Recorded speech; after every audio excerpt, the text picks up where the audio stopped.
Good afternoon, everyone! Welcome to Choose to Be Your Best Me with BDJ Studio and Medicol. My name is Jasmine Mendiola, and I will be your host for today's exciting program featuring guest speakers Dingdong Dantes, Nella Lomotan, and Celine Sugay. How are you today, guys? Saan kayo nanonood from? Ako, I'm broadcasting from Laguna. Mag-hi naman kayo sa comments so we can greet you. Patingin? Sige, while we're waiting for more people to come in and to comment, let me introduce myself. So, I am a work from home homeschooling mom of 6 and a natural wedding makeup artist. Daming slash. I sometimes create content on getting the glow at home, highlighting self-care, natural beauty, and everyday mom life magic. I'm also the product development innovations lead of Viviamo. Ano pa ba? We call it the innovations team, kaya ganon. And I'm so excited for today's event because, hi Angela, I'm so excited kasi today's event is very, very, also useful to me, okay? I also need support and motivation to become the best possible version of myself, especially right now with the extended pandemic. Hello, China! Ayan, nanonood yung amo ko.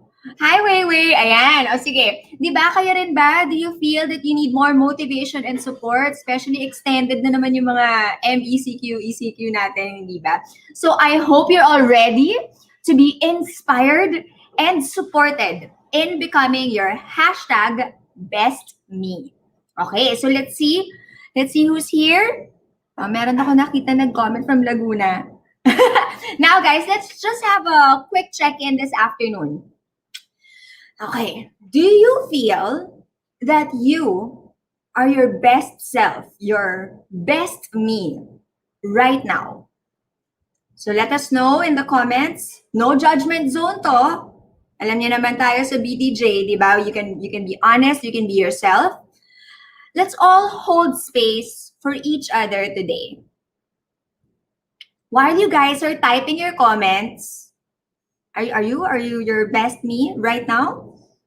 Let me just tell you that we have giveaways in store for you today as well. So we have prizes for the following, okay? Number 1, 5 winners for best badgers, meaning these are the most active or engaged in the comment section during the live. So patingin. Okay, number 2, 5 winners for best takeaways. Type your takeaways in the comment section and we'll choose the 5 best answers. And number 3, we also have prizes for 5 winners for best shares. So share this live and the top 5 shares with the most engagement will win a prize. So go, Bibibo guys, okay? We have hashtag Best Me pouches awaiting our best audience members. The winners will be posted on Medicol's Facebook page next week. So don't forget to follow their page, facebook.com/medicaladvance. Okay, game na? So going back to our check-in question, do you feel like your best me right now? Hashtag best me ka ba ngayon? Let's see your answers. No, Shaima, I feel you. Si Mary Joy, hashtag best me na siya. Okay? So far, not yet, Jason. I hope after today, medyo will get there. Angela, di pa po masyado. I know what you mean, guys. Ako, feel na feel ko kayo. Abby, yes, going there. Thank you so much for sharing all those answers, guys. We see you. Okay? And, kumbaga, we're on the same boat, no? Pero it's different for every person, and hopefully we'll be able to find a way to support you the way that you need, hindi ba? So don't worry, BDJ and Medicol are here to support you. Okay? Today's program is all about inspiring and empowering you to become your best me, even during this very challenging time. So by the way, kung hindi nyo pa nagagawa, please register for free at go.bdj.studio/choose-to-be-your-best-me. Kasi, ayan, naka-flash yung link to the sign-up page. 300 lucky registrants will get a hashtag Best Me kit. Dali! Sign up now. Invite your friends to watch. Sabay-sabay natin panoorin to by tagging them in the comment section. Tag your friends, okay? Daming best me kits nun. Okay, sige. To start things off on a fun and lighthearted note, we're gonna bring our 3 speakers on screen for a fast talk segment. O, di ba feeling boyabunda ako today? May pa-fast talk tayo. We're here with actor Dingdong Dantes, conservationist Nella Lomotan, and psychologist Celine Sugay. Hello, Hi, everyone. Jazz. Hello, Jasmine. Hello! Hello, Nella. Hi, Hi, Dong. Good Hi, afternoon. Dingdong. Hi, Nella. Hi, Celine. Ayan, ang sayo-sayo naman. It's like a party. Yeah. On StreamYard. Okay. Okay, hi guys. So we will introduce you all in more detail later. But for now, let's just do a fun fast talk. Okay, so this is just a quick fire round. So, ano bang order natin? Let's start with Nella, Celine, and Dingdong. Ladies first muna, Dong, ha? Ganon. Nella, Celine, Dong. Nella, Celine, Dong. Okay, in that order. So, just say the first thing that comes to mind. No explanations needed. Okay, the questions are best blank. Okay? All right. This is easy. Don't worry. Let's see how many questions we can tackle in 2 minutes total. Ben, magta-time ba ako? Teka lang, wala akong timer. Hindi ako handa sa timer. 2 minutes, no? Ayan. Okay, game, ha? Ready? Coach, Nella, Dong, game? Yeah. Game. Timer starts Okay. now. Okay. Best ice cream flavor. Cookies and cream. Mint chocolate. Mocha. Okay. Best boy band. Coldplay. Backstreet Boys.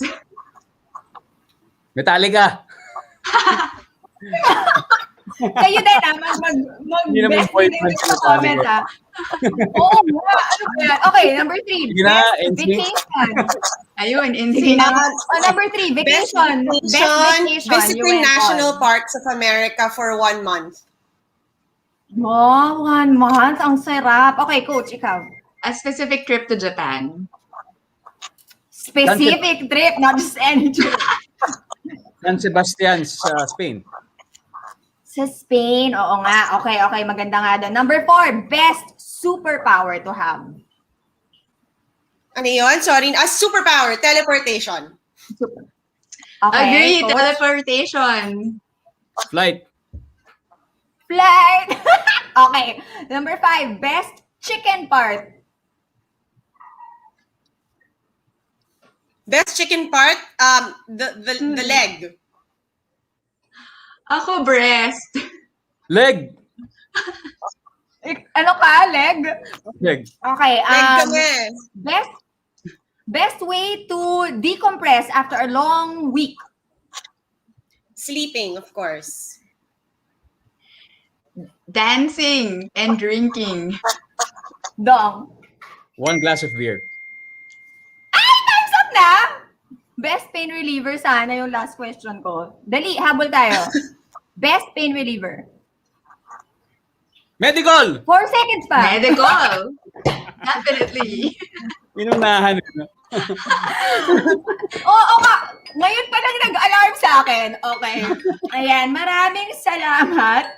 Maraming salamat, Nella, Celine, and Dong. Masaya nun na. Mamaya ulit. Fast talk ulit tayo.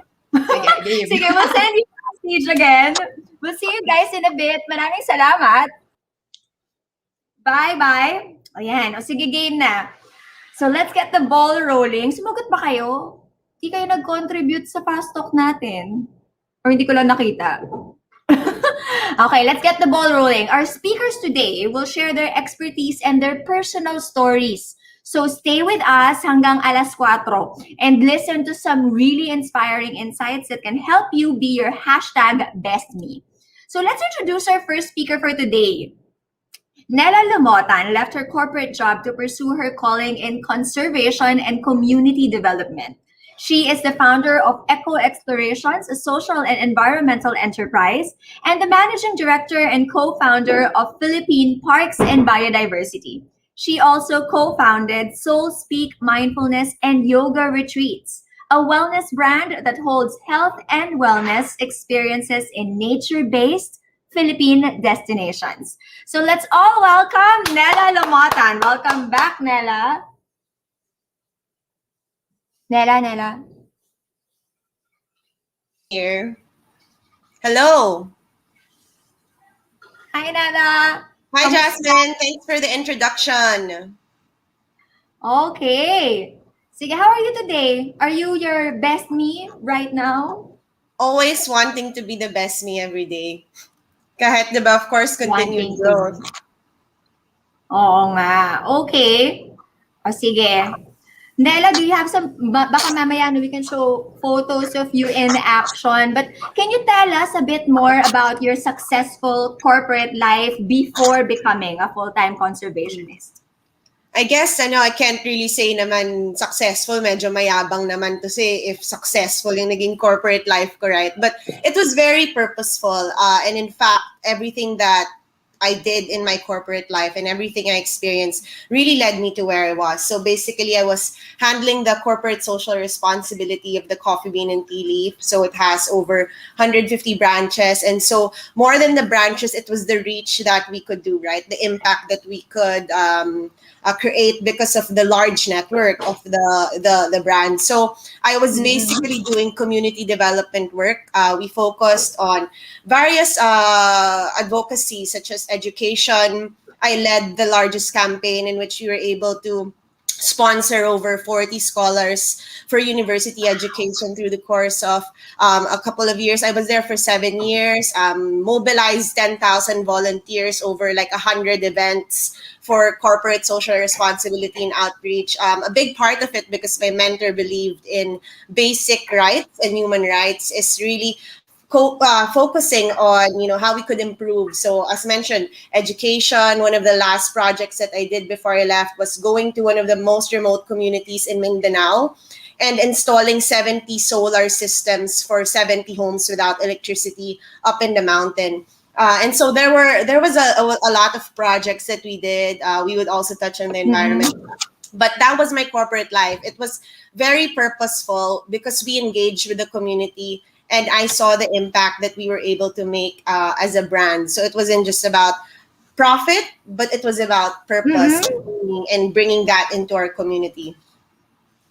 Sounds like it's really a very purposeful work also, no? What inspired you to change your path?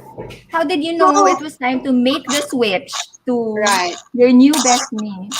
So my story was, during that corporate life, I would go to the mountains and explore the Philippines. So I climbed over 100 mountains and explored the various parts of our archipelago. And it was there that I would really immerse in the communities, get to know what made the Philippines, meet the indigenous peoples, the different forest and wildlife rangers, see the beauty that we had. The Philippines is one of the most mega biodiverse countries in the world.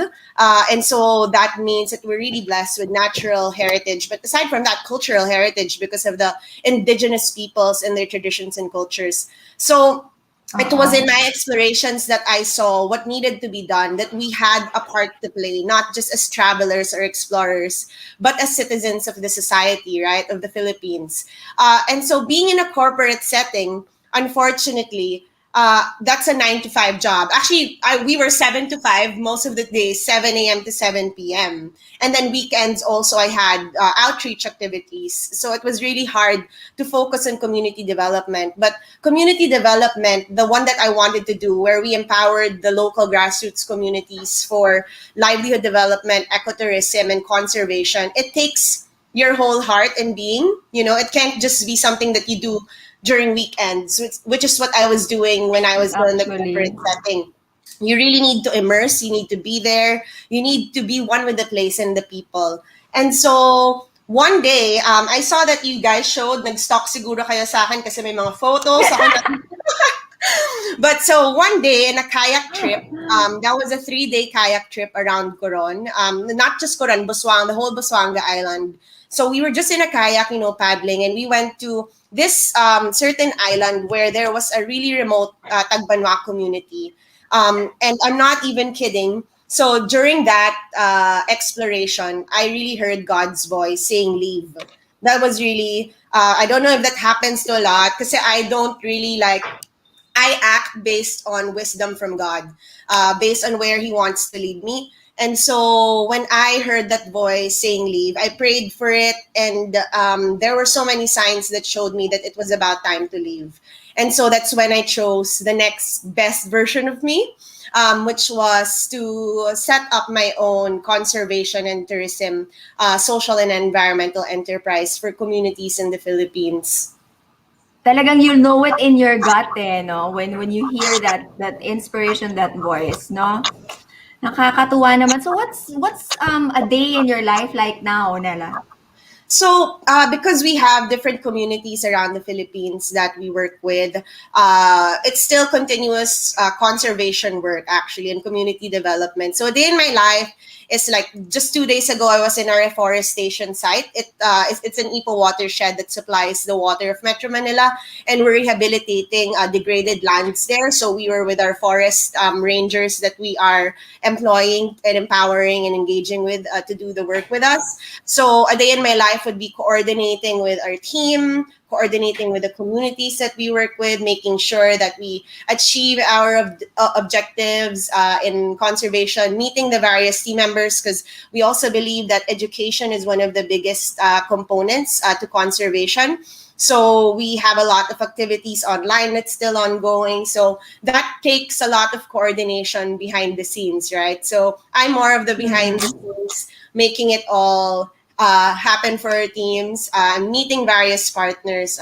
Day in my life is also playing with my dog, my Labrador, and meeting my family, talking to my family and friends. Sobrang physical nung ginagawa mo, no, Nella? Nakakapagod, fieldwork. Ako nga, nandito lang ako nagtatrabaho sa bahay, pagod na. Paano pa kaya ikaw? Well, actually, Hindi ba mas sumasakit? nakakapagod. Sa totoo lang, mas nakakapagod na nasa bahay. Mas buhay pa ako when I'm in the mountains. Ang feeling ko, ang dami kong energy kesa sa parang I'm in the house, in a chair, the whole day, as opposed to I'm soaking up the sun, I'm in nature, I'm surrounded by our community. So that's really, I mean, iba-iba tayo ng classifications, right? Yes, oo. I guess when you know you're making an impact, no, and you're really working on your passions. So, Nella, before we move on, no, what are the signs that it's time to choose another version of the best yung maliban sa that voice that you got? And what advice can you give people who, like you, want to start choosing their best me? I guess to me, it was about knowing and calculating the impact that I could make it. Because I knew that, example, if I stayed where I was in my comfort zone for a couple of years and didn't move, I wouldn't be able to produce as much impact as I could, as opposed to if I left.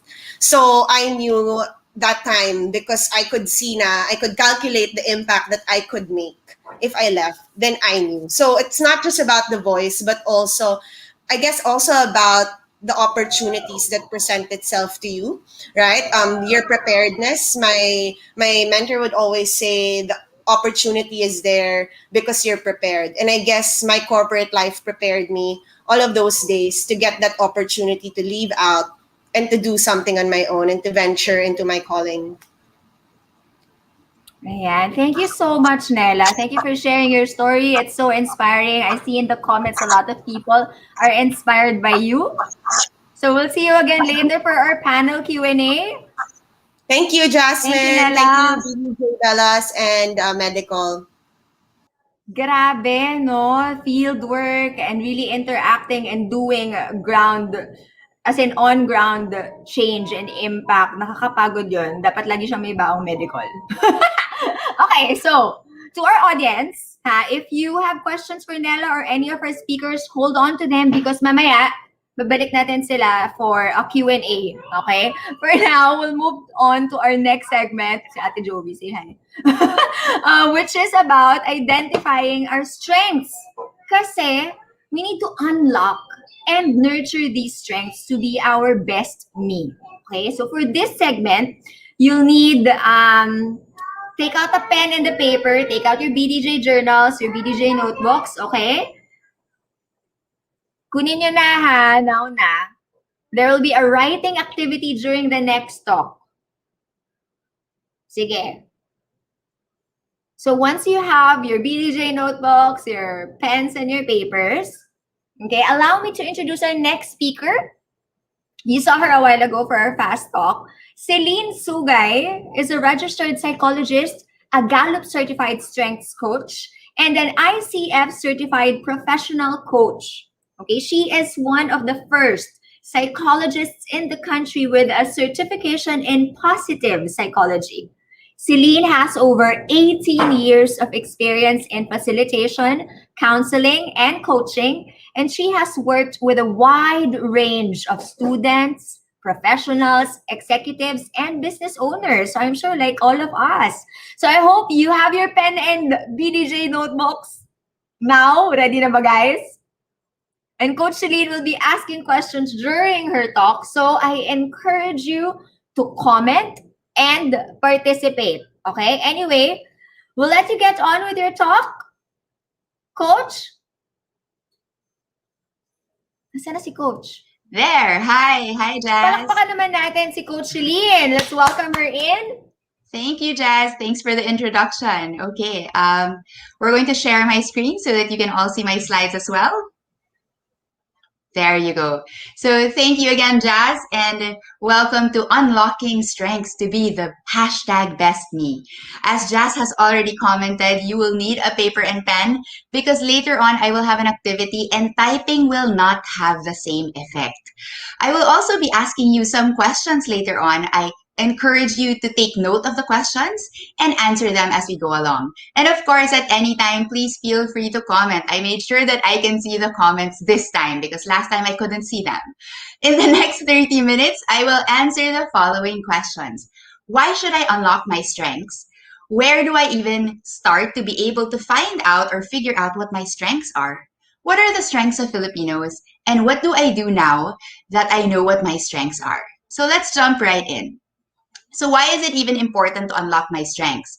What will happen when I know what my strengths are? Strengths actually started with this man, Donald Clifton, who is a business executive and a psychologist. He was also the CEO of a company in the States called Gallup. And I'm pretty sure if you know the Strengths Finder assessment, you'll actually know Gallup as well. In 2004, the American Psychological Association honored him as the father of strengths-based psychology. In the late 1940s and early 1950s, he actually started by asking this question. What will happen when we think about what is right with people rather than fixating on what is wrong with them? This is now what we know as strengths-based development. And Gallup actually continues on saying that the key to success is using our talents and strengths every day. And so really the invitation of, focusing on what's right with you instead of what's wrong with you encourages us to see ourselves as resourceful. And this time, it's actually telling us that if you want to get to success, you want to make use of your talents and strengths every day. So talents are defined as anything that comes naturally to you. It comes out in the way we think, the way we feel, and even the way we behave. Our strengths are obviously the things we already do well. Think of strengths as superpowers, and every superhero has a superpower. And Jazz actually asked us, right, what the best superpower was. But imagine if Iron Man actually tried to be like the Hulk. Or if Thor tried to do all the techie things that Iron Man would do. Imagine what would happen to the Avengers in that case. But instead, what they each did, they actually came together, focused on their strengths, and contributed that to make the team we call Avengers as successful. While weakness fixing can help us, what it does, it actually prevents us from failing. What actually leads to success is building on our strengths. Gallup actually found that people who use their strengths are 6 times likely to be engaged in their jobs. Meaning, you're working for a company, you're contributing to an organization, you feel valued for that contribution, and you want to continue contributing that value. They also found that people who use their strengths are 6 times likely to do what they do best every day. Imagine a day where you wake up and you know what you're going to do today is something you're good at. Where you know what you're going to do today is kind of like Nella knowing that she's going to climb a mountain today, right? It's going to be something you actually enjoy and you actually do well. And that's what this means. 6 times as more likely to do what they do best every day. And lastly, they also found that the people who use their strengths are 3 times likely to have an excellent quality of life. These people are actually satisfied with the lives that they have. They're happy with whatever it is that's going on in their lives and with whatever it is that they own, or with their families and their friends. So what happens when we use our strengths? How does using our strengths bring out the best me? The first one is that using our strengths can help us increase our self-awareness and our self-acceptance. It's quite interesting because in workshops, I actually ask my participants to introduce themselves with their name and one positive thing about themselves. And it's very interesting for me because people have such a difficult time thinking of one good thing about themselves. But if I ask them to name 5 things that were bad about themselves or negative, right? It's so easy to find those 5 things. In fact, in a room of 30 people, when I get to the last person, and that's the 30th person, right? Even sometimes I have people going, sabi niya mabait daw, referring to the seatmate. Or minsan, friendly ata, being very hesitant even of what these positive things are within them. And so by using our strengths, by getting to know what our strengths are, we widen our self-acceptance. We're able to accept all of ourselves. In a 2013 study, they actually found that the lack of self-acceptance is related to lower levels of well-being and perhaps maybe even mental illness. And so in relation to that, when we're able to use our strengths, our well-being also enhances and improves. We're able to work on our mental health. We're even able to take care of ourselves more.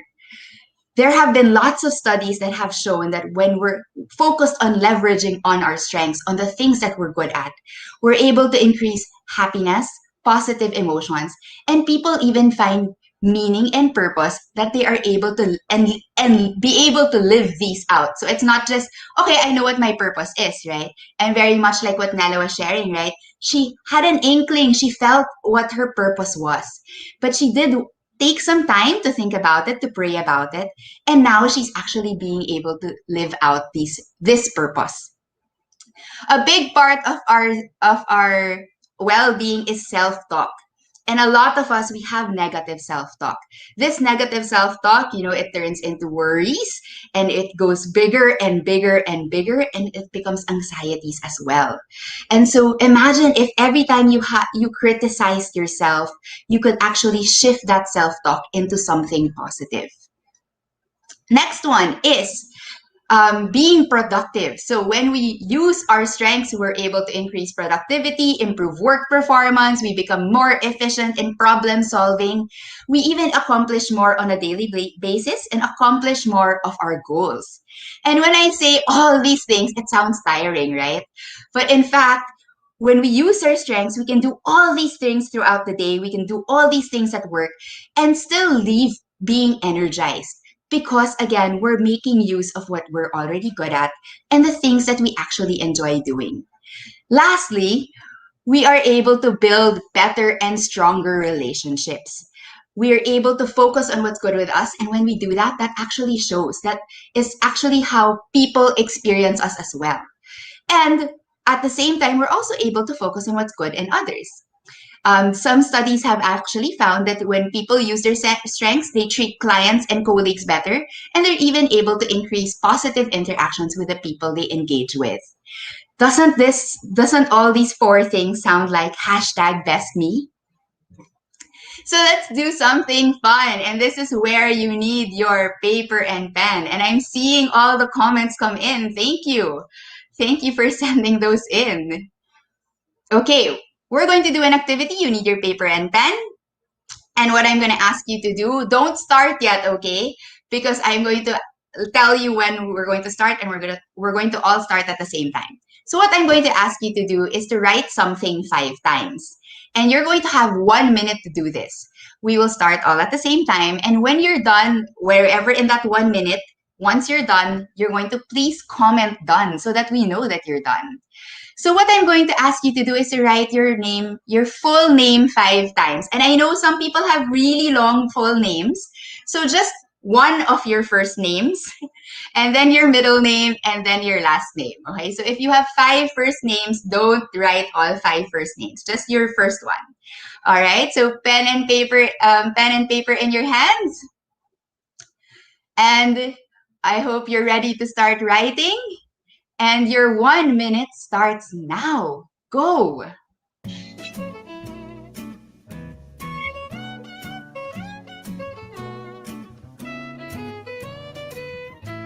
So again, don't write all your first names, just one first name.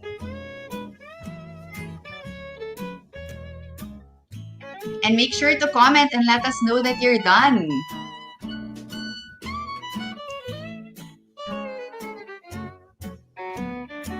Wow, okay, we have Kat who's already done.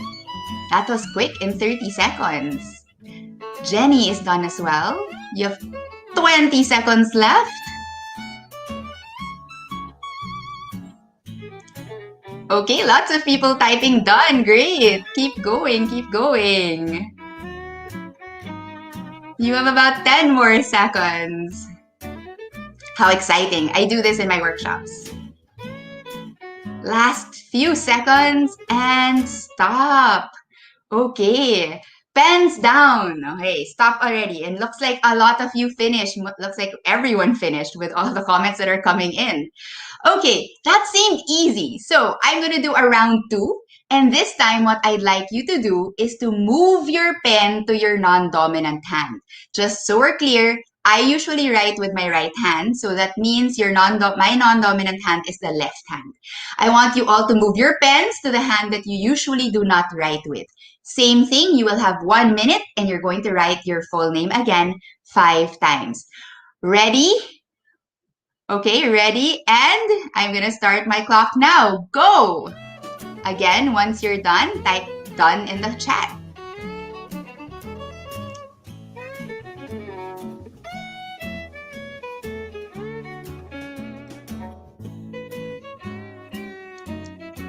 Okay, it looks like everyone's busy trying to write with their non-dominant hands. You still have quite a bit of time. You have 30 seconds to go.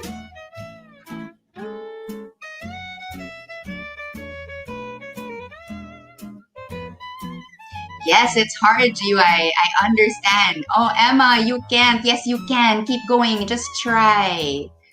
Okay. You have about 15 seconds to go. Okay, a few more seconds left. Keep going, keep going. IB, difficult but done, yes. All right, and stop. Pens down. It's okay if you didn't finish. Don't worry, pens down now. Okay. And as you all experience, and thank you for the people who have commented, mahirap, I can't, difficult, slowly but sure can. Ayan, good. Okay, and as you noticed, right, the first person who actually said she was done had about maybe 25, 30 seconds into the activity, and she was already done during round 1. While now, the first person who commented that she was done was already 45 seconds into the time that we had. And so when I actually did this, it took me 30 seconds to do round 1, and it took me a minute and a half to do the second round. Ayan. And given all your, ayan, 3 times lang nakasulat, 2/5, and messy. Okay, thank you so much. Ayan, and lots of insights already. Okay, so I have a few more questions. Think of the round 2 only. Okay, round 2 meaning writing with your non-dominant hand. Type yes in the comments if your non-dominant hand hurts. Kung masakit siya from trying to write. Yan, lalo na yung 2/5 lang yung nasulat. 3/5 lang yung nasulat. Type yes, masakit. Masakit yung left hand or yung non-dominant hand ko. I'm gonna wait for those comments to come in. I'm having fun reading how much, you guys had. Ayan, super sakit, Roxanne. I hope, shake your hand a little bit. I hope hindi maglast yung sakit niyan. Okay. You know what? I do this in workshops and with my clients. I even had one person in my workshop. It was so painful that he actually stood up, got his hanky, got ice, and he wrapped his non-dominant hand. Okay, I'm gonna process this in a bit, okay? Type yes ulit if you felt frustrated or you wanted to give up while doing this. And alam ko maraming medyo nagko-comment na kanina na parang, I can't. Ayan, yun. Diba? Even those comments were already telling us parang you wanted to give up already. It was frustrating. Ayan, challenging. Okay. Lots of more comments coming in. Okay. Good. Keep them coming in so that we can see what your experience was like. Okay. I'm glad you didn't ask us to write with our toes. Yes, no naman. Hanggang non-dominant hand lang ako. Okay. So this is the point of this activity. When we think of talents and strengths, it's very much like your dominant hand. It comes naturally. In fact, you don't even have to think about it. I didn't need to tell you what hand to write with. When I told you get ready to write, you picked it up with whatever hand you usually write with. That is the talent. That is the strength, right? Your non-dominant hand is what it feels like when we're trying to function on things that we're not good at. Again, working on weaknesses can help prevent failure, but it doesn't always lead to success. And so remember that, every time you're trying to get better at something because you're bad at it, it will only get you until a certain point. And it actually hurts, right? It can have physical pain. A lot of you said super sakit ng hand, ng non-dominant hand nyo. And that's what it feels like, again, when we're using or functioning solely based on our weaknesses or the things that we're not good at already. So where do I start? Yan. So how do I even find out what my strengths are?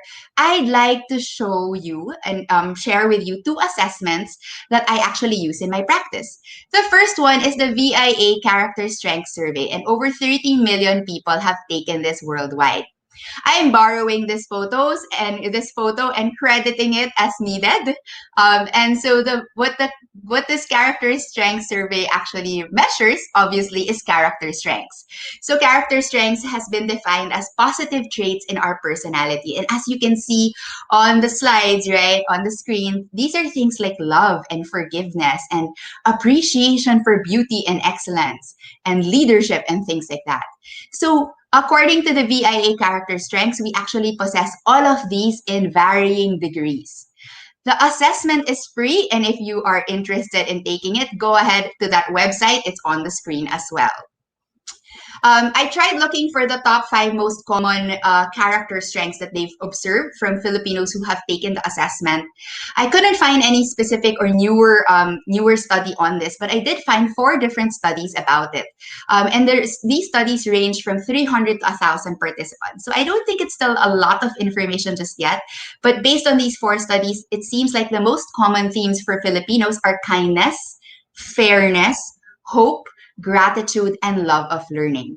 I'm wondering if this resonates with you and if you guys agree with this. The second assessment I want to share with you is the Clifton Strengths Assessment. This is actually more popular here in the Philippines. And most people know this assessment as Strengths Finder. You can definitely access it through the website and take the assessment directly, or you can buy the book, and the book also comes with an assessment. This is a paid assessment though, as compared to the character strengths. In the Philippines, there have been, across the world as of April 24, there have been 25 million people who have already taken this assessment. It's also not just an assessment or a book, it's actually a movement. It's also a very, very strong movement here in the Philippines. In fact, we have annual conferences, and our 4th one is going to be in October, which will be virtual as well. And so we do lots of activities around strengths, because the idea of strengths is that it's not just something that's nice to know, you actually want to be able to use it as well. More than 90% of the Fortune 500 companies have used the Clifton Strengths to bring the power of strengths-based development to their companies. While character strengths shows you character strengths, right? The character strength survey shows you character strengths. What the Clifton Strength survey shows you is the talent themes. And talents, again, are the things that come natural to us, our ways of thinking, feeling, and behaving. And there are a total of 34 talent themes, like as you can see on the screen: positivity, analytical, woo, context, learner, and all of these things. In the Philippines, the most common top 5 themes that they've observed out of 146,000 people who have taken it are learner, responsibility, restorative, relator, and achiever. So how do I know what my strengths are if I don't want to take an assessment? And you're right. You actually don't need an assessment to find out what your strengths are. So what I'd like to invite you to do is to now answer some questions that I have for you, which will help you figure out what your strengths are. And please, if you're willing to share it with us, please share in the comments. My first question is, what are 4 words or phrases that people use to positively describe you? These tend to be adjectives. These are things that, maybe it's friendly, makulit, kind, generous. Yeah, and those are the things that come to mind. Okay, I'm going to wait a little bit more. I'm going to give you some time. So these, again, are adjectives because they're things that describe you. And hopefully you come up with 4. Some of the things I've heard people share is malambing, masipag. Ayan. Sometimes makulit can be a good thing if you find it as something as a good thing. Ayan. Roxanne says witty, kind, friendly, and crazy. And see, crazy can be perceived as a positive thing. Kind, caring. Ayan. Mapagmahal, mapagbigay. Nice. Oh, wow. Glaza, I hope I pronounced your name correctly. Profound. Carol says industrious. Ayan, Ruby says communicator. Okay, the comments are going by so quickly that I can only read one at a time. Thank you. Apparently, I used to teach speed reading, but apparently I can't read that fast. Okay, great. Looks like lots of you have answers already. My next question for you is, what are 4 activities that make you feel fulfilled? And so because these are activities, these are things that you actually do. These are actions, okay? Action words dapat. So pag sinabi mong kind, hindi yun action. So the actions would be things like playing the guitar, playing games can be something, right? It might be solving problems, talking to people. Ako, I love listening to people. And that's what I do as my job. And I'm sure also throughout this pandemic, a lot of you have actually discovered maybe you're good at selling or at baking, at cooking, right? It might be connecting people together, or it might be even working with numbers. Ayan, so I have some people already saying journaling. Yan, Em says journaling. Marie's climbing mountains like Nella. Okay. Mary Joy, cooking and dancing. Alyssa, reading, watching. Okay. Doing arts and crafts, helping people, sewing. Yeah, lots of varieties of answers. Such a diverse group here. Someone says what's fulfilling for her is exercising. Oh, I love this. Carol says answering algebra problems. Okay, I now know where to go when I have questions for algebra. Great. Next one, my last question for you is, what are 4 things that you are passionate about? And when we say passionate about, these are things like usually knowledge or topics, right? You'll know you're passionate about it because you love to talk about it with people. I'll refer back to Nella and use her as an example. You saw how passionate she was about talking about the conservation, right? And the diverseness of our environment in the Philippines. And so that's a passion she has. Passions can also be things that you actually love to learn about, that no matter how much you learn about it, you're still excited to learn about it. For me, obviously, it's positive psychology, well-being, and strengths. So some other things you can be passionate about are games, real estate, financial literacy. Yan, Abby says environment, social change, communication. Wei, oh, looks like you're into the arts. So, music, movies, Chinese drama. Yes, okay. Marcy, interesting fish keeping. Okay. Mary Joy says parenting and conserving energy recycling. I'm passionate about that too, Mary Joy. Okay, more coming in. Photoshop, good. Okay, so by now you have a total of about 12 items that you've listed down. And these 12 items is where you actually start. This is where you are able to identify what your talents and strengths are. You want to look closely into these 12 items because I'm super sure your talents and strengths are playing out in all these 12 items. When you engage in these activities and when you're doing whatever it is that, people say you're friendly or you're kind or you're generous. I'm going to talk more about that in a bit. Okay? So what are the strengths of Filipinos? The strengths of Filipinos, I tried to look for studies again. I did find a lot of articles. And so what I did was I combined the articles, what I read, together with the things that I personally know. And so the first one is that Filipinos are happy and optimistic, and I'm sure you agree with this. We're also very, very resilient people. We laugh through hardships, right? In fact, Gallup World Poll together with the World Happiness Report said that we ranked 61st out of 149 countries on the happiness report. You'll see this when there are calamities, you actually have people, pictures and videos. You'll still see people smiling. You'll still see people laughing, even in children playing, even in times of challenges. The second one is Filipinos. My term for this is bayanihan. Together with bayanihan comes hospitality, being helpful, being very friendly and welcoming. I've always been fascinated about this Filipino thing that we do. When I go to companies and I go to the pantry and then there are people eating there, even if I don't know them, they'll go, "Ma'am, kain tayo." And I've always wondered, what if I say, "Sige, game, pero wala akong pagkain?" You know what? I'm actually so sure they would share their baon with me if I did that. And that's how warm and welcoming we are. In fact, Filipinos go out of our way, right, to make our guests feel comfortable. And even in times of crisis, just like this pandemic, we quickly come to the aid and help people out in whatever way we can. The third one is Filipinos are hardworking and resourceful. And in my interactions with people around the world, when I meet people from other countries, when they find out I'm Filipino, they will always comment on the work ethics of Filipinos. I have a lot of people who have actually told me, you know what, I really like my Filipino colleagues, and they really appreciate the responsibility that they feel that the Filipinos bring into the workplace. We're also very resourceful, and in my head I saw this photo once and it just stuck to me at how resourceful we are as Filipinos.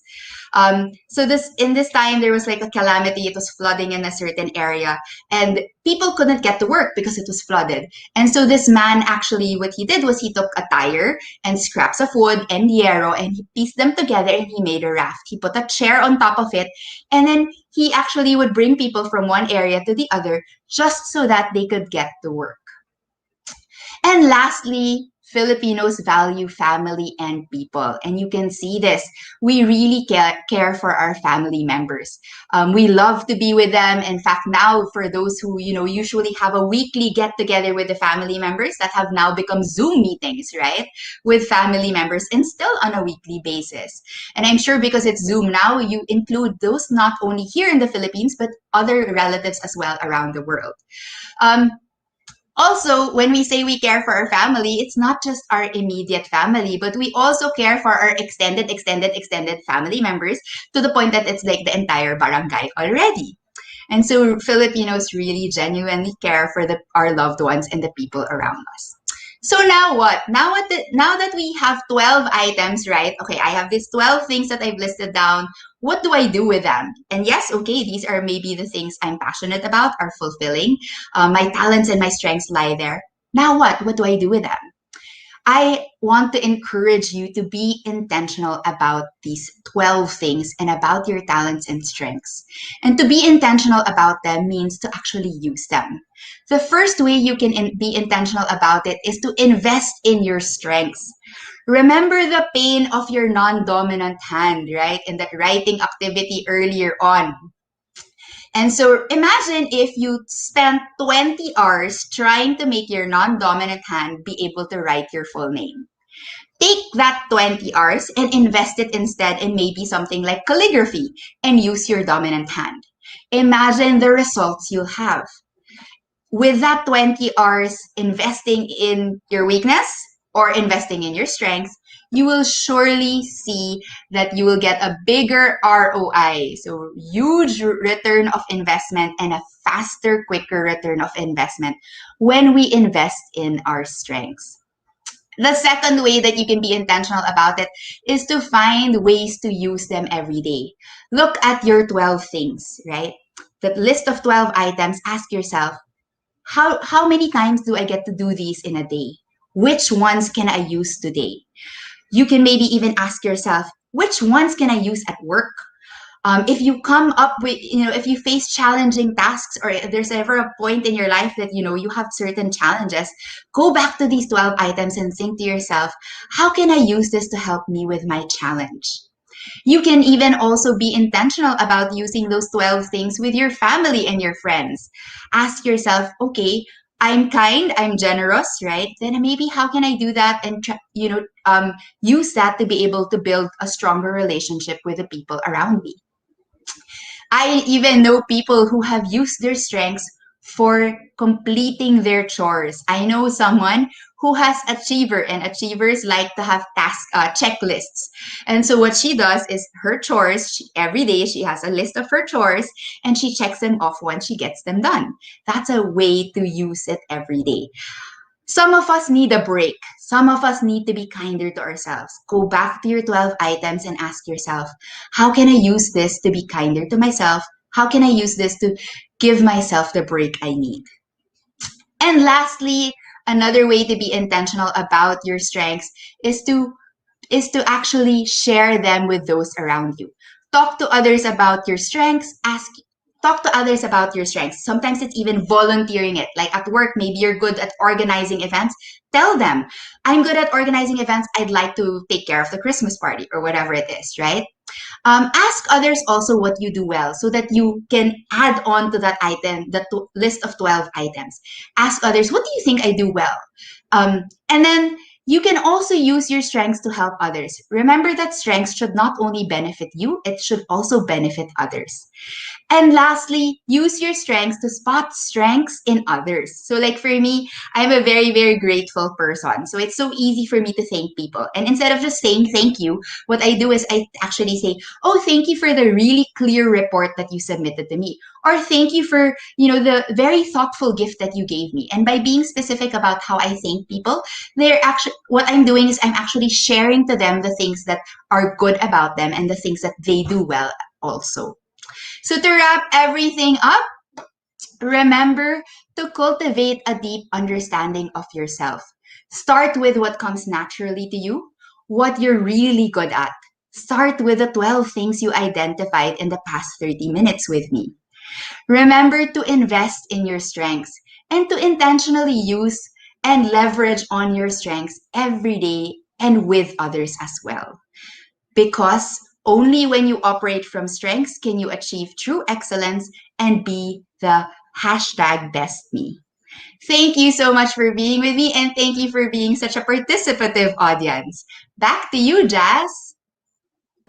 Hi, Coach Celine. Thank you so much. What a beautiful 30 minutes well spent. Really working on us on ourselves to become our best me. Coach, indulge me naman. Kasi ako, I'm very fortunate to be supported by a company. I work for Viviamo, as you know, and like our planners, we really advocate for people to live their best lives joyfully. And that's really what I'm feeling. So I'm not 100% all the time, as you would know. Siyempre, ang dami natin pinagdadaanan ngayong pandemic. But they really empowered me with knowing my strengths. So I already have unlocked my Clifton strengths. And then, alam mo, while you were talking about pain on your non-dominant hand, sobra siya nag-resonate sa akin. Kasi, nalaman ko na yung restoration, analytics, yung mga gana, empathy ko is in the lowest part of my 34 strengths. And then I remember how, kumbaga, ang sakit talaga. Ang sakit to go through a role or a job in the past na talagang hindi ako dun magaling. I'm being asked to analyze something. Tapos parang, I felt so lost, parang ganyan. And now in my new role as an innovations leader, sobrang appreciated yung activator ko, which is my number 2, and my strategy, my number 1. So, ano sa tingin mo yung parang insight mo doon? Parang ganun nga talaga siya kasakit, no? If, for example, you're exercising a strength na hindi mo talaga siya top. Yes. Parang Masakit love siya life. and frustrating. Parang love life. Ayun, parang may hugot Yung doon, Jazz. para pag may minamahal ka, tapos hindi mo alam paano siya mahalin. Di ba? Ang sakit! Unlike if it comes naturally. So, hindi ko alam kung ano sasabihin ko dun sa love life, Jazz. Pero dun sa Joke. strengths. Ayun, yun din. So, pero Jazz, I heard, diba, 6 kids. So, mukhang okay na okay yung love life mo, Jazz. Ayan. Ay, oo. Ayan. So, ano lang yun? Baka lang yung mga nagko-comment dyan makarelate. So, but going back, Jazz, to your original question, diba? Parang, you know that, let's say, in your previous job, right, you were saying, parang, you were in a role that wasn't making use of your strengths. And in all honesty, it's not about finding the role that would best fit your strengths. It's actually the other way around. That's what being intentional about it is all about. So whatever job you have, whatever role you have, may it be you're the CEO or you're a starting entrepreneur, you're an employee, you're an accountant, you're a housewife, whatever it is, right? Ask yourself, how can I use my strengths? So like for you, Jazz, you said you have strategic and you have activator, right? Ask yourself, how do you use that at home with your kids? How can you use that, in your job as a host? Maybe also in your job with Viviamo, right? As an innovator. So it's, again, being intentional about what is it that you have instead of trying to say, okay, I don't have this, I don't have this, I don't have this, so let's do that. And let's fix that, right? Focus on what you already have and make use of it. Agree. I also like really what you said about using your strengths to support other people, because my husband naman is, his number 1 is ideation and he has context. So what I do is I activate that for him. Like I really encourage him, like really strategize how he can actually materialize his ideas. So sobrang feel ko to. Sana we have more than 30 minutes pa, Coach. Yeah, I want to comment quickly on that one. That what you're doing with your husband, Jazz, is actually exactly what I mean by share it with other people. Diba? Because you know what his strengths are, you can be intentional about feeding that and about helping him bring it out and use it as well. And vice versa, because he knows you're an activator, he can understand you more easily if you say, let's go now, let's do it now. Gets na nga niya, oo. Kahit minsan parang feeling nga nagnanag ako, pero yun nga, because now we're aware of my strengths, we understand each other more.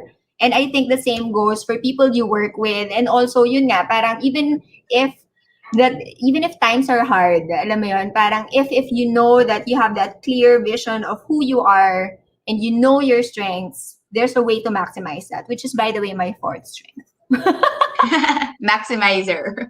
Yes, oo. Nice. Sige nga, Yeah. Can we see the comments kayo, guys? Nakarelate ba kayo sa strengths, ganyan? We have a lot of comments and a lot of eh. questions also. How There, do you turn? Sige, Coach, let's answer one. I saw one. How do you turn your Yes, your weakness into your strengths. Again, you know what? I would say focus on your strengths. Your weakness, remember, even if you invest in your weakness, again, go back to the left and right hand, right? If I invest in my left hand that can barely write my name now, that 20 hours of making it better will only get me to a certain part in terms of at least performance. But if I'm already working on something that's good and I invest in it, sky's the limit for that performance. It has a bigger impact. You'll feel the where your investment actually went. If you really need to get something, a little better in terms of your weakness, maybe because it's a skill you need to learn, then sure, improve on it a little better.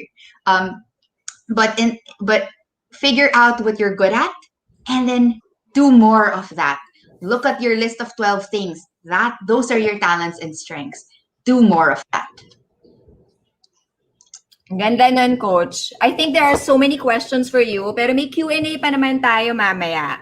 So thank you, Coach. Mamaya, I think we can collect those questions and then let's ask it to Coach later. Masaya, no? Salamat, Coach Celine. See you later. Thank you, Jazz. See you. Ayan. So we've heard from Coach about how to identify and unlock your strengths. And earlier, si Nella naman, she shared her testimony, if you will, of transforming into her #bestme. So just like Nella and Coach Celine, our third and pogging speaker for today also uses his #bestme to empower others to become their best selves, because that's the thing. Your best me can better the world. So before we welcome our third speaker, we want to remind everyone to sign up if you haven't done yet. Register for free at go.bdj.studio/choosetobeyourbestme. Remember, guys, 300 registrants will receive a Best Me kit. Also, follow Medical's Facebook page, facebook.com/medicaladvance. So you already know who our next speaker is, diba? You might know him. You might know him more as an actor and television presenter, but Dingdong Dantes is also a film producer who helms his own studio, Agosto Dos Pictures. He is a youth and environmental advocate and the founding chairman of the Yes Pinoy Foundation. In 2020, he founded Dingdong PH, a delivery service and e-commerce platform aiming to employ displaced workers from the movie and television industry. Everyone, let's give a warm virtual welcome to Dingdong Dantes. Hi, Dong! Hi, Jazz. Nice to see you again. Oo Long nga, time. long time. Ako naman Walang laglagan may fast talk ako sa'yo. Ako naman. Hala siya! Hindi ako ready. Best Sige, classmate. try ko para sa'yo. Best classmate. Siyempre, ikaw! Baka magtambay yung blockmate sa atin. Ano ka ba? Ayan, sobrang namin excited mag-catch up ni Dong. But actually, Dong, hindi tayo nakapagkamustahan nitong nakaraang taon. Except, of course, I watched Marian's play with Tanghalang Ateneo. Wow, yeah. Ayan. Oo. I was hoping nga to see you then but anyway. Ayan. So, Dong, kwentuhan mo ko. Hi to everyone who's watching. Oh, Aliza May. Hi, Aliza May Buhay. Kay Glyza, Rafa, hello. Rachel Ann, yan. Hello to everyone watching. Kate Villa. Okay. Angela Isabel, yan. May hearts pa. Ikaw ba mamimigay ng best me kit, Dong?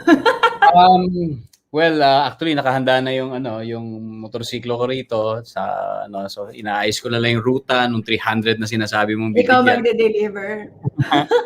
Kung pwede, bakit Next hindi? week ka naman i-announce sa Medicol Facebook page eh. Siguro. Shout out daw si Jody Dong. Pwede.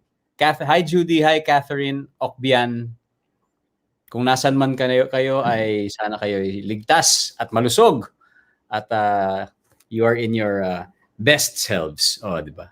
Okay. So, bago natin gawing delivery ng Dingdong ng best wicket si Dingdong, kamustahin naman natin si Dong. Dong, kwentuhan mo ako. How has the pandemic and the resulting lockdowns affected your personal and professional life? Na lockdown life ba noong 2020? Oh, yeah. Well, siguro lingid sa kaalaman ng karamihan, yung siyempre yung entertainment industry isa sa pinaka-apektado talaga dito sa pandemic na ito. Kasi siyempre imagine the nature of our work, 'di ba? Kasi inevitable yung interaction. Imagine if on a normal day we would have 100 people on set. Tapos siyempre biglang ngayon mababawasan na sa kalahati dahil siyempre sa safety protocols. Pero higit doon mas bumabawas na rin yung mga producers na tumataya para gumawa ng pelikula kasi isipin mo, sino ba yung manonood ng movies ngayon sa movie houses? And while we have Netflix and the likes, may mga local streaming platforms na rin tayo na I hope, no, sana talagang yun na yung magiging platform para tangkilikin yung mga movies. So, it's really going to be a struggle for the industry. That's why kinakailangan talaga magtulungan lahat. Kinakailangan maging creative ka on how to tell stories, 'di ba? How to continue telling stories para syempre kahit papaano nandun pa rin yung factor na nag-entertain ka, nandun pa rin yung factor na also maybe nag-educate ka, and I'm just grateful that kahit papaano yung Amazing Earth na show sa GMA is still on kasi it's not that complicated to shoot. And ayun, I'm just really grateful na meron pa rin yon. But just like everyone else, we're also struggling. Pero syempre, kailangan gamitin mo rin yung pagkakataong yun, di ba? To think of other ways. To think of not just other ways, but multiple ways on how to siguro contribute to the industry. And before that, you have to help yourself first. Di ba? Yung oras Oo ng nga, totoo. start yung lockdown, para sa akin, I really took that time to internalize and think of what I really want to do. 'Di ba? Ano ba yung mga kailangan kong gawin sa buhay? Ano ba yung kakayahan? Ano ba yung dapat? Ano yung hindi dapat? Siyempre, may oras na eh. Dati, for the past 20 years, parati ako nasa kalsada, parati ako nasa location, bihira ko rin nakikita yung pamilya ko, and then all of a sudden, boom, I have this quiet time alone with my family. So much time for introspection. So, Dong, yung Dingdong PH ba, did it come to you like as a suggestion or as an idea just during the pandemic because of that situation in the movie and TV industry? Or is it like a platform that you have really been eyeing on or already had access to? Parang strength mo ba siya? May talent ka ba talaga sa pagde-deliver? yung idea na ito, pre-pandemic pa. Kasi my wife, she has this home-based flower business. And sa isang okasyon, nagkaroon siya ng challenge sa pagde-deliver ng isang napaka-sela na bulaklak para sa isang customer na ninang namin.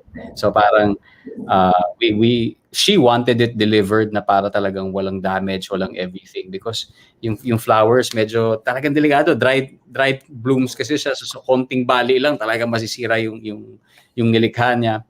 And even pre-pandemic, we thought of setting up something, in that line, no? yung delivery service. But sabi ko parang, I cannot get into this because, syempre, gumagawa ako ng TV show, gumagawa ako ng movies, and yung bandwidth hindi lang kakayanin, pat oras at lahat, and alam ko na hindi ko naman sa space na parang hindi ko naman alam paano gawin to, how to set something up like this and stuff. So I parked the idea, and then yun, all of a sudden dumating nga ito, diba? So nandito na tayo sa state na to, and sabi ko parang I think all the more mas kailangan siya ngayon. The idea was there a year ago, or 2 years ago na. And then siguro with the help of some friends, sabi ko, how can we further improve the idea and concept? And at the same time, with a greater, kumbaga, goal of helping people. Kasi ang totoong business ko naman ay in telling stories, di ba? Show business. And my other business and my other work is in helping lives through the Yes Pinoy Foundation. So yun naman yung dalawang alam kong gawin eh. So the company now, yung Dingdong PH, is a combination of both, di ba?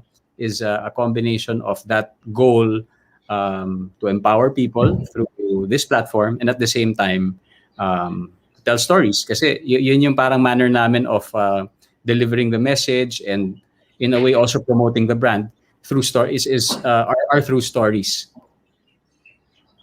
Nakakatuwa naman doon. I'm so happy for you that you're able to merge both your talents and your passions. Kasi alam mo, nung bata pa kami, talagang storyteller na si Dong eh. Bolero yan eh. Joke lang. No, I mean, I wanna say, kasi as in, pero intro lang naman yung really makes... puro intro.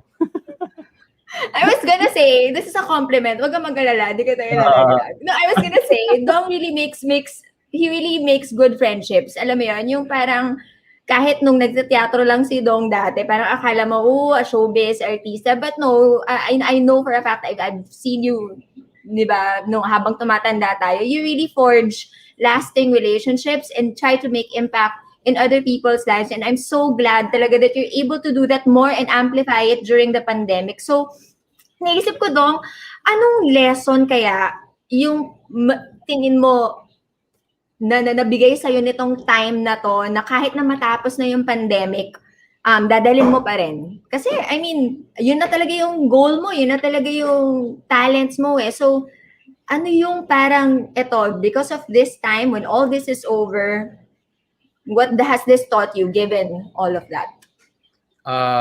Wow. Nabanggit ko kanina na yung importanteng bagay na may oras ka sa sarili mo, yun yung first step eh. Kasi kapag medyo marami ka nang masyadong ginagawa, na masyado nang may clutter sa buhay mo, hindi nagiging malinaw kasi kung ano talaga yung gusto mong gawin. And I really think that the situation now is an equalizer, di ba, para sa ating lahat, na we're on the same level playing field, and then we just have this opportunity to recalibrate, this opportunity to restart, and also this opportunity to re-engage kung ano man yun, di ba? Parang, so in my quiet moments, naiisip ko, ano ba talaga? Sabi nga kanina, exactly kung ano yung nasa puso at isip ko. Ano yung strengths mo, ano yung weaknesses mo, hindi ba? So, isip ko, ano ba talaga yung gusto kong gawin? Saan ba ako okay? Saan ba ako hindi okay? Kasi I think that first step really is to begin with the recognition that you are a work in progress. Di ba? Parang, kasi syempre, paano mo aaminin sa sarili mo na ito yung kakulangan mo at ito yung kahit papaano strength mo. But first, kailangan mo sabihin, no, I am a work in progress. I'm still a work in progress. Just like how I approach my projects in the movies. Siyempre, when I started 20 years ago, parang sabi ko, oh my God, parang I'm in this huge arena of great actors, and I don't know how on earth paano ba ako maka-survive dito, di ba? But sabi ko, throughout the years, talagang sinabi ko lang na hindi. Kailangan ko lang continuously improve sarili ko, yung craft, by observing people, by joining workshops, di ba? Kinikritik mo yung sarili mo. So, andun dapat yung recognition na hindi ka kampante na I'm okay, I'm already this, okay na ako, parang lahat na lang gagawin kong sige, kumbaga mamaniin mo na lang lahat, no? Never. Dapat talagang umpisa pa lang alam mong may area pa for improvement, and gusto mong mag-improve. I think it has to begin there, with that recognition that that you are a work in progress. Yes. Saka you can't give with coming from an empty cup, eh, 'di ba? So gusto ko talaga yung sinabi mo na you start from yourself. Oo. Tapos, yun nga, so isip ka ngayon, 'di ba? Ano yung gusto mong gawin?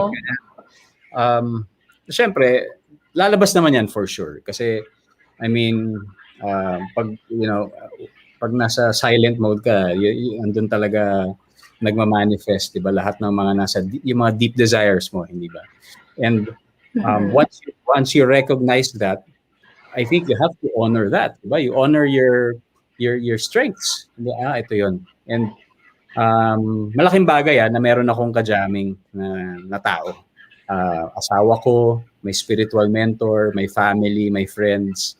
Pero hindi para ilabas sa kanila kung anong pwede kong gawin, no? Kwentuhan lang.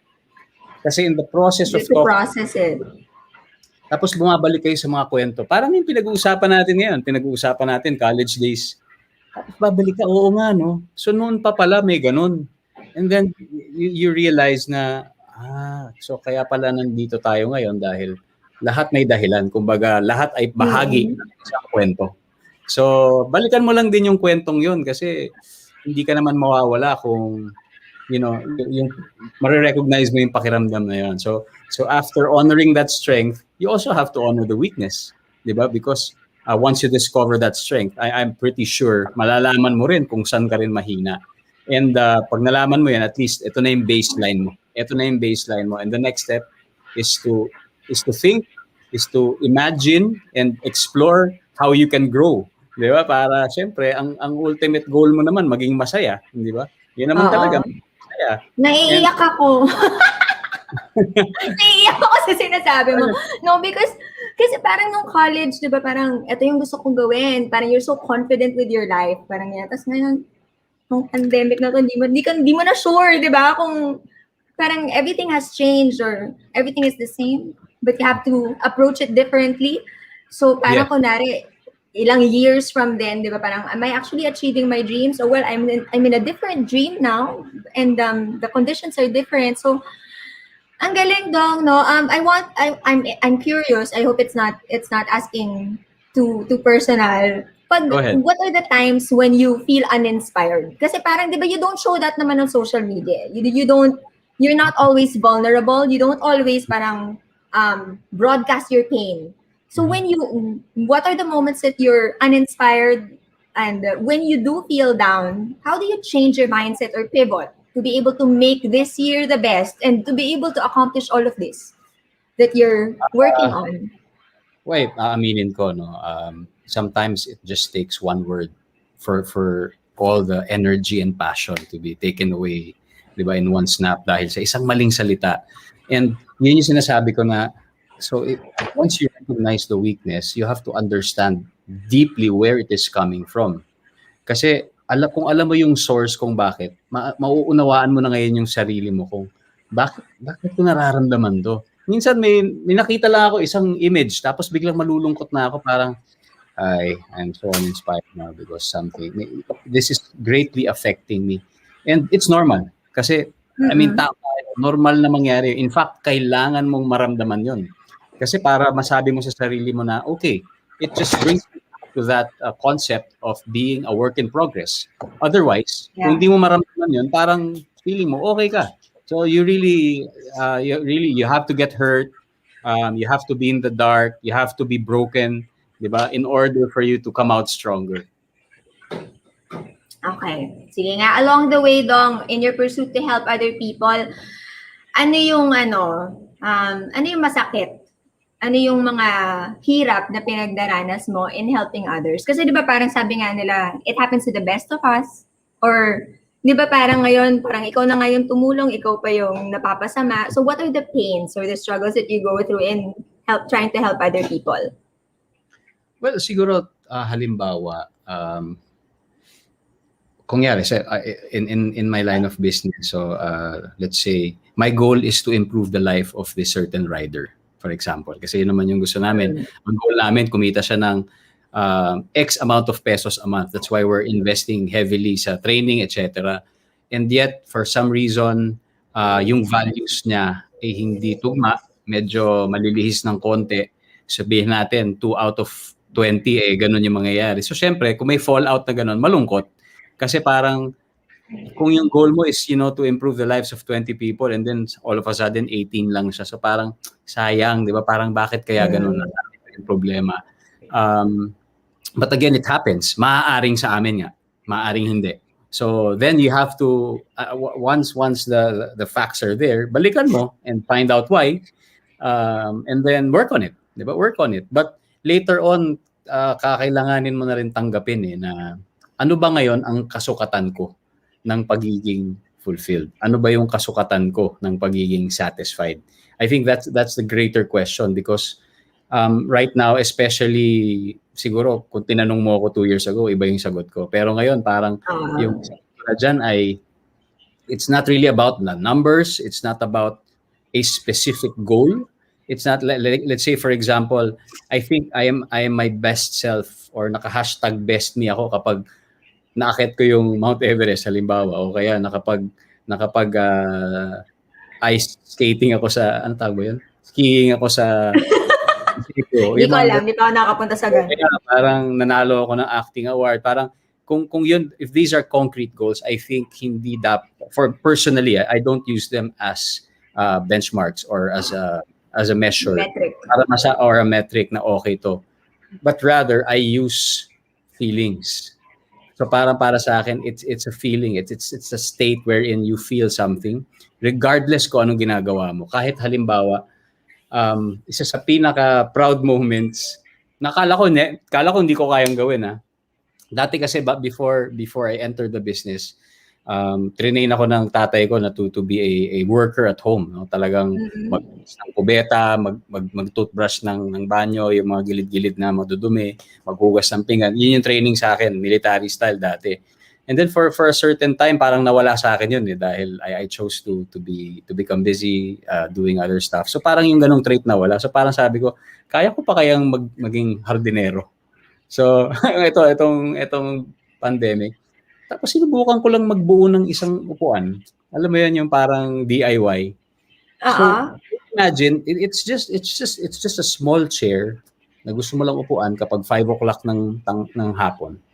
And then siguro gumamit ka lang ng konting tools, pero nabuo mo yung upuang yun. Pero yung satisfaction at yung tuwa at yung pagka-proud mo, grabe, para kala mo graduate ka ng summa cum laude. Parang wow, I did that! Di ba? Parang I know! Ako nga, bigla nagluluto na ako eh. I mean, instant pot yung gamit ko. Pero never ako nagluto nun eh. As hindi mo ako maaasahan. So ngayon, marunong na ako kasi kailangan mo na matuto eh. Oo. Galing, no? Wala ka naman dito ng kung ano ba yan? Wag, nakakahiya. Papaitan ba yan? Iba na lang. Menudo ba yan? Menudo? Iba na lang. Doon na lang sa restaurant ng asawa ko. Ay, nako. Sa dami nung ginagawa mo, eh. So, I mean, I know you're in the business. Kasi, syempre, when you run a business, you do it basically for other people. But also, parang, hindi mo kasi, I mean, ikaw, at least sa pagkakaalala ko sa'yo, you never do things half-heartedly. As in, kung mag-aartista ka. Kung gagawin mo tong negosyo na to, ito talaga. Mahal mo tong taong na to, mahal mo talaga tong tao na to. So, how do you manage to still, alam mo yun, think of other people and not forget to help other people? I mean, I'm genuinely curious kasi yung empathy ko, parang number 31 ata. Coach. Well, again, it all goes back to your personal story. So, halimbawa, isa sa mga realizations ko, bakit ko ginagawa ang lahat ng ito ay dahil tinulungan din ako ng maraming tao in the past. So, I was raised by very hardworking parents, pero hindi nung time na yon when I was in grade school, dumating yung point na hindi na nila kinaya yung tuition fee ng paaralan kung nasaan ako because hardworking sila pero talagang hindi aabot eh. And so they really found ways on how to make me survive yung education na yun. So I was a scholar of so many people, no. So at tinandaan ko yun magmula noon. Sabi ko balang araw kapag mabigyan ako ng pagkakataon, ibabalik ko rin yan sa mga pwede kong bigyan, di ba?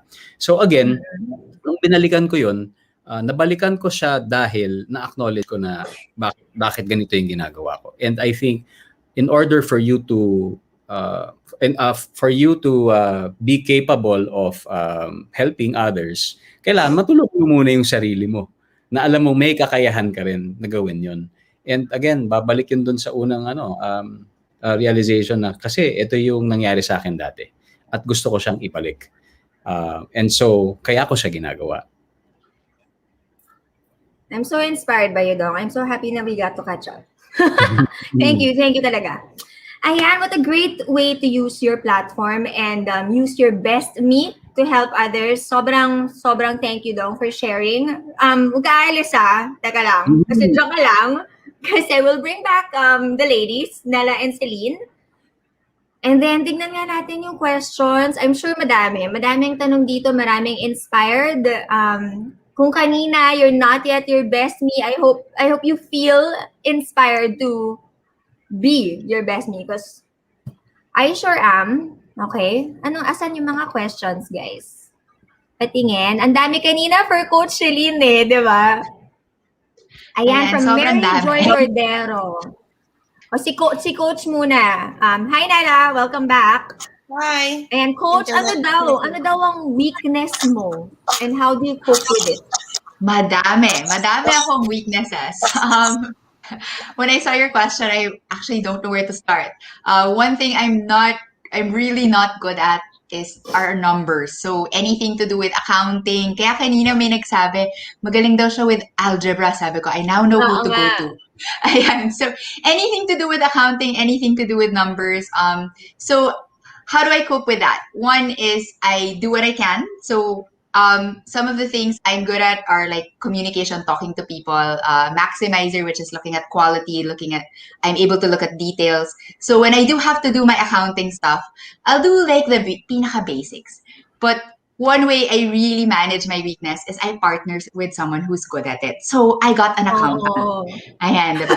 And this was this is also very much what Ding Dong was sharing earlier on Earth, diba? Na parang he has this business, but he also pulled in a few people that are actually good in whatever it is they do. So you don't always have to function on your own. Something also is, let's say, I tend to, because of my communication, sometimes I like to get direct to the point. Minsan magme-message ako, work diretso. I forget to say hi, good morning, mga ganon. So what I do is I remind myself to leverage on something else I'm good at, which is positivity. And positive people with high positivity, they have this energy, they're friendly, they're, yun. So that energy na positive. So I remind myself before I message, before my communication triggers and talks about work, I'll say, oy, okay, mag-greet muna ako, mag-hello, good morning muna ako. So those are some of the ways I manage my weaknesses. Very simple, no? But because you know exactly where you're strong at, parang you can use it to actually complement your weaknesses. Yes, Thank you. absolutely. Thank you, Coach. Nella, parang may mga tatlong questions for you a while ago. So we took note of it.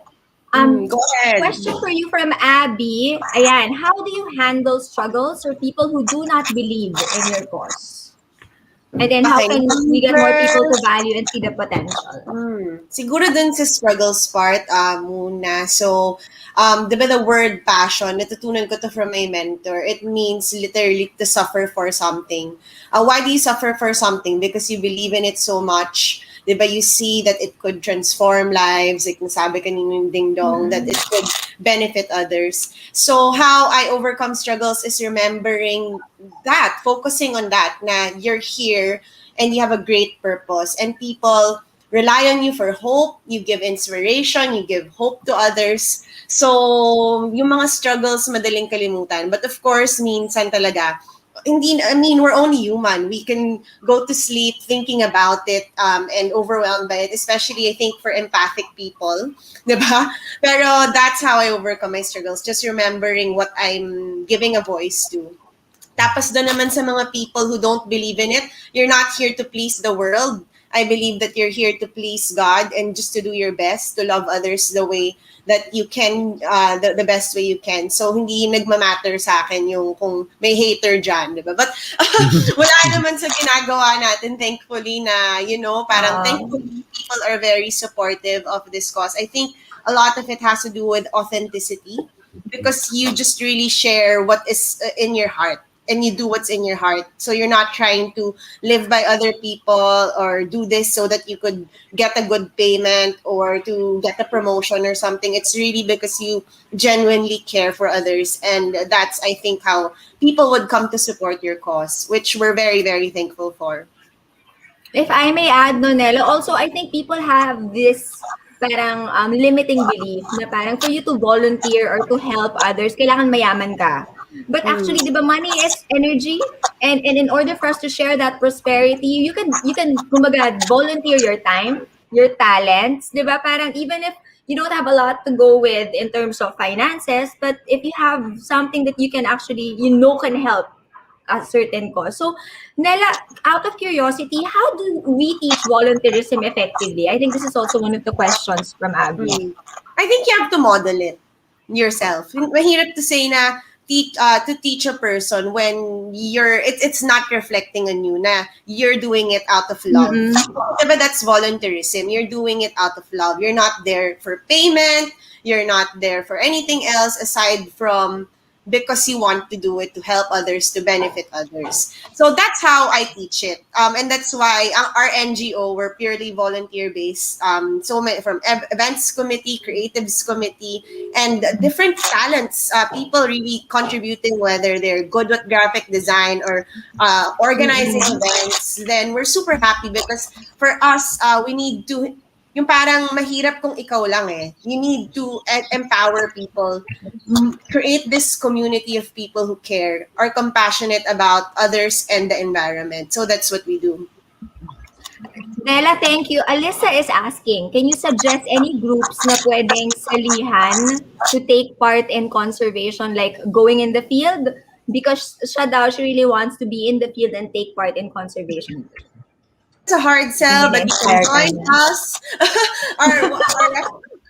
We have different reforestation sites. One is supplying Metro Manila's water. We are working with the forest rangers there. It's just 1.5 hours away from Metro Manila, in the Sierra Madre Mountains. So we have that, and there's a lot of other organizations doing really good work in conservation. So there. Thank you. Our name is Philippine Parks and Biodiversity and Eco Explorations. Hope to see you guys there. I know si BDJ will take the BDJ team tree planting this upcoming season, and they'll also meet.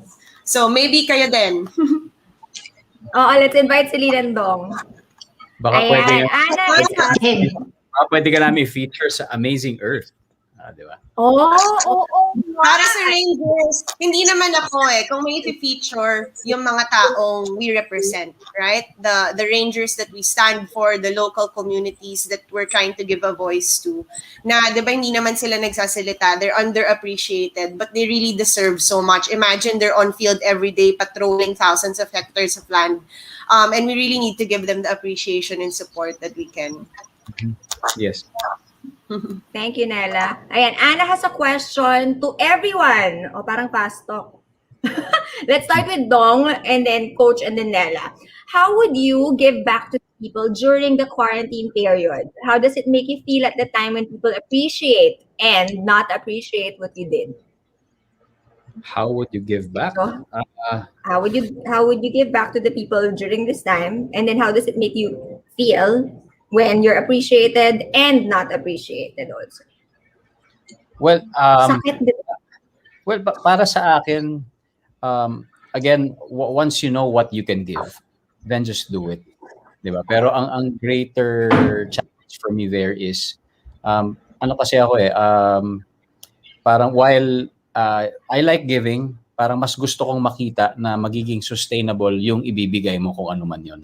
So, para sa akin yun yung pinakamalaking challenge, and that's what I'm working on. But again, if you know what you can give, just do it. But of course, keep safe, di ba? And then how do you feel when you're appreciated and not appreciated? Again, gaya ng sabi ni Nella, minsan meron talagang mag-appreciate, meron ding hindi. Pero kung didikit ka naman talaga doon sa main vision mo, I think the appreciation part should be the last of the concern, unless it is a valid feedback na what you did was wrong. Magkaiba yun. Pero maaari kasing hindi pa na-appreciate ngayon.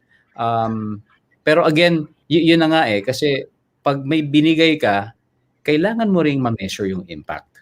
'Di ba? Parang hindi naman po pwedeng ibigay mo lang dahil gusto mo, na parang para sa iyo, parang meron for your ego. I think pag ganun, yun, maling-mali talaga yun. Kailangan gawain na ibibigay mo siya dahil una, yun ay kinakailangan. And at the same time, it is also your responsibility to measure the impact. And with regards to the appreciation, iba-iba yung pagmamanifest niyan Maaaring siguro hindi pa na-appreciate ngayon, but maybe in the future they will. Especially if what you gave something sustainable. Thank you, Dong. How about you, Coach? How will you help during this time? So for me, it's very similar to what has already been said. It's what can I give, diba? And so for me, what am I good at, ba? I'm good at talking to people. I'm good at coaching, right? And so these are actually the things the ways I've been helping people already. So some people ask me to do workshops, so I do that. And some people ask me for coaching, so I do that. And on a personal note, right, it's really, sometimes it's a friend who needs to be listened to, so I'm there because I can listen.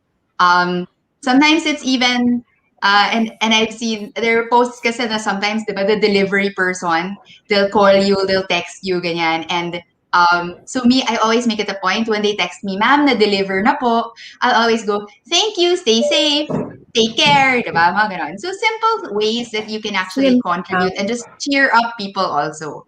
In terms of the appreciation part of that question, why are you even helping people if what you're looking for is the appreciation? And Dingdong actually shared a question earlier on. Sabi niya, ano ba yung sukat mo, diba, for being fulfilled, for being satisfied? So it's the same thing. Ano ba yung sukat mo na you're actually doing what you're doing, you're helping people? Because if it's really the appreciation that you're looking for, ako personally, don't bother, don't do it.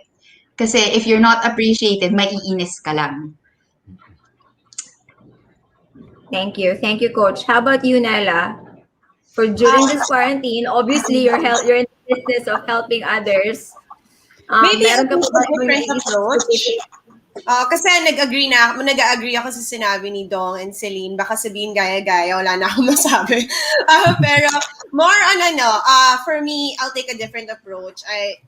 One of my mentors, again, would always say na how can you give if you're not overflowing yourself? In the sense na, di ba, you need to make your cup full as well. So, I guess that's one way also. Kasi parang, lalo na ngayong pandemic, right? Mental health is an issue as well, right? So parang, we need to take care of ourselves also.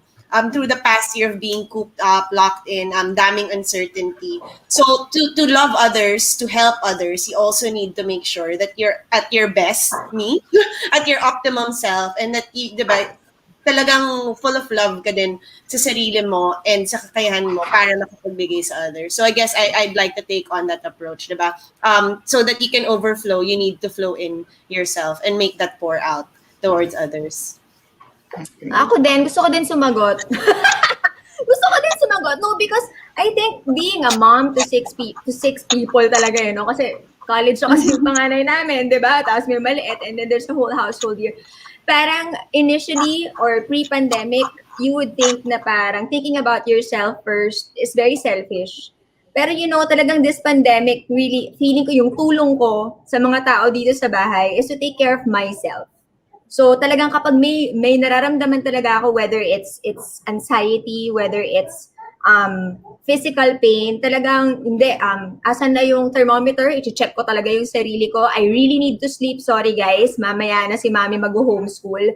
Talagang pag kailangan ko ng gamot kasi masakit na yung katawan ko, masakit na yung likod ko, kaka-computer ko, talagang iinom talaga ako ng gamot. So I really think helping yourself during this time will also enable you to flow out and help others. Ayun, feeling guest speaker din ako dito. Marami pa tanong eh. Pwede ba slow clap po, Jasmine? Yan ang gusto ko sa'yo eh. Sobrang supportive din si Dong eh. Ayan, si Jeannie has a question. Kanino kaya ito naka-address? Ay, baka coach, ikaw ang mauna dito. Where do you draw the line with focus on my strengths and not fixate on my weaknesses without compromising self-improvement? That's a really good question. Keep in mind that self-improvement doesn't just mean improving my weaknesses, diba? Kasi you can be good at something and continuously develop and improve that also. So like for me, I'm good at talking to people, but that doesn't mean I stop there. Okay, magaling na ako, so I don't need to learn. I don't need to develop it. In fact, I'm good with people. I'm good at talking. And so maybe it's, I'm good at presenting, but it doesn't stop there. I'm continuously learning. I'm continuously honing my craft. And as you heard kanina, diba, like when Jasmine introduced me, I'm a psychologist, but I didn't stop there. I took a certification in strengths coaching, then I took another certification, then I continue learning, I continue reading. So just because I'm already good at it, I'm continuously developing it. Where do you draw the line? Remember, if a weakness is really getting in your way. So for example, going back to my example nga na kanina na I'm really bad with numbers, diba? Pero let's say hindi ko afford kumuha ng accountant. Sabihin lang natin, and I really have to do my accounting myself, right? Then maybe I have to learn the basics. I have to do the pinaka minimum that I can to get my accounting stuff done, right? It's improving your weaknesses to a certain point para you don't fail. right? Don't let your weakness get in your way if it's really a weakness. In fact, here's one way to think about it also. It is only a weakness if it gets in your way. If it's not getting in your way from achieving your goals, from putting up your business, from talking to people, relating with others, it's actually not a weakness if it's not getting in your way. And my biggest example for that, kasi nga yung tanong nga kanina, ano yung weakness ko? Sabi ko, ang dami nun. One of the things that, an example for that is, I suck at basketball. I will not be able to play it to even save my life, right? But is it a weakness for me? No, because I can still do my job well. I can still help people. I can still talk about positive psychology and strengths and do all the things I do, even if I don't play basketball. Oo nga. Oo nga. Oo nga. Ba't ka naman mag-focus sa weakness mo kasi? If So it's not again, getting in the way. it's only a weakness if it's getting in your way. Then you do something about it. Thank you, Coach. Okay, si Catherine offered Dong, what characters you want to pass on to your children in this time of pandemic to remember? Oo nga, ang memorable ng time na to for the kids eh. So what are those characters that you want to pass on to them? Characters or characteristics? Baka characteristics. Characteristics, oo nga. Well, oo nga, no? Ang parati namin sinasabi sa mga anak namin, kahit ano mangyari, basta maging mabuting tao sila. Kasi itong mga bagay na to, kahit lahat na material na bagay, maglalaho yan, di ba? Mabubulok yan. Pero if you value relationships, di ba? If you continue to hone relationships, if there is respect for people, ito talaga yung mga basics eh. And again, bago namin masabi sa kanila to, kinailangan ma-realize muna namin as parents na yun yung mga dapat, di ba? And it took years for us to, discover that. Otherwise, kung ano-ano pagsasabi natin, siguro pwede namin sabihin, kailangan by 18 years old, ganito ka na. Siguro dapat ganito ka. Working. So, ang daming pwedeng sabihin. But if clear yung core and yung basic principles and values, hindi kayo maliligaw doon. Ganda. Yes, thank you. Thank you so much, Dong. Ang ganda din naman ng mga questions ng ating audience. Meron pa ba? From Iris Fatima de Jesus. I think, all of you can answer this. When facing struggles or failure, how do you know when you should stop and find other activities or jobs and to hold on until you succeed? Nella, can you, answer that first? And then Coach and then Dong. Ay, Nella, nakamute ka ata. Ay, sorry. Ayan, narinig na ba? Ayan. So, I don't know if everyone agree, but I think the journey will show you when you should stop, diba? When you should stop something, when you should pivot, when you should move forward towards something. And one of the things talaga that I learned with this pandemic is adaptability out of everything. Diba na parang you can't completely plan out your life.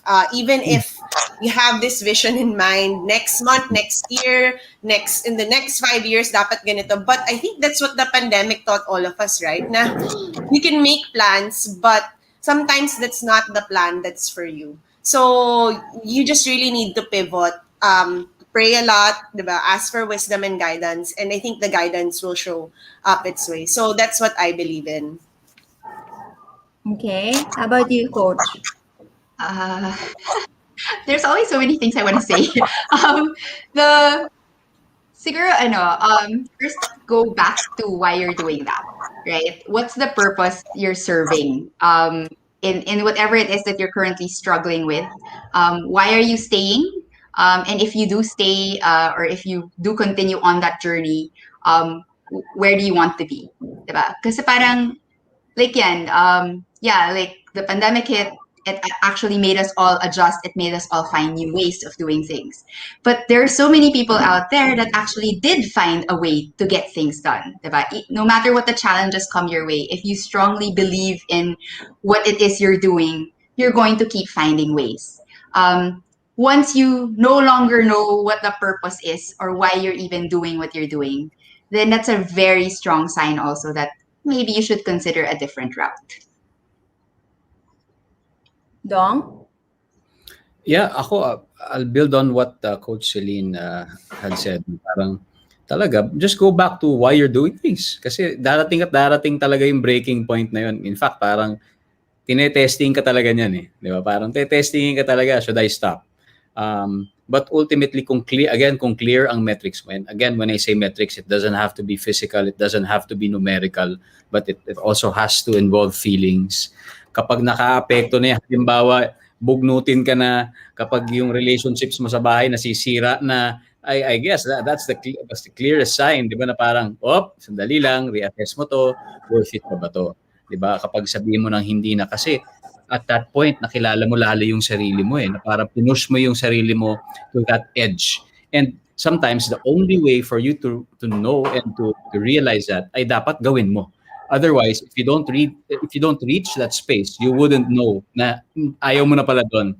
Pero what if pinush mo pala yung sarili mo and then sabi mo, okay, pag nalampasan ko to and then I can even come out stronger. Then okay pala siya. Pag bumalik ako sa why and then baka stage lang siya, and then I'm all good. So, yun. Pero sang-ayon ako sa sinabi ni Nella at ni Coach Celine, 100%. Galing, ang galing. So talagang choosing your best me really involves knowing your strengths, standing by your values, your principles, and then really genuinely doing it from what you feel in your gut. Siguro ang parting question ko for everybody would be, kasi in spite of choosing to be your best me, there will always be challenges. You will always encounter pain. So how will you how do you guys, ano yung advice ninyo sa mga tao to conquer or to overcome the pain that they will go through so that hinders them from becoming their best me? Nella, ulit. Sige, maybe for ako ba?